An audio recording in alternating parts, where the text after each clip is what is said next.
নারীকে দেখে বললেন, ভাবি ভাবি আপনাকে এরকম দেখা যাচ্ছে কেন? ভাই কি আপনার সাথে খারাপ আচরণ করেছে নাকি?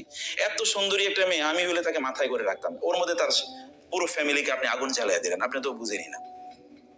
অথবা পাশের বাসায় গিয়ে কোনো একজন ভাবি অন্য কোনো ভাবিকে বললো, ভাবি কি ব্যাপার, আপনার কাজের মানুষ নাই?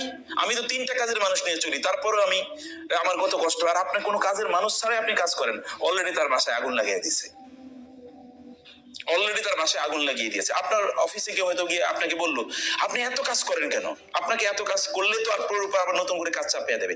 কাজ কম করবেন, তাইলে দেখবেন আপনার কাজ চাপিয়ে দেবে না। অলরেডি ড্যামেজড, অলরেডি আপনারা শেষ করে দিছে। হয়তো কেউ আপনাকে বললো, আপনিও তো মানুষ, আপনি এত বোঝা কিভাবে নেন, আমি তো এটা বুঝতেই পারছি না। আপনাই কিন্তু ও শেষ করে দিয়েছে, কারণ ও শয়তান রূপে এসে সে কিন্তু আপনার মধ্যে একটা ভালো মানুষের রূপ নিয়ে, শয়তান তো সর্বদাই ভালো মানুষের রূপ নিয়ে আসে, কারণ ও তো শয়তানের রূপ নিয়ে আসলে তো আপনি তার কথা শুনবেন না। ও তো ভালো মানুষের রূপ নিয়ে আসবে আপনার কাছে। ও কিন্তু আপনাকে শেষ করে দিল এবং আপনার প্রতিষ্ঠানটাকে শেষ করে দিল। সে হয়তোবা এই ইন্টেনশন এসছে, আপনি অথবা বুঝতে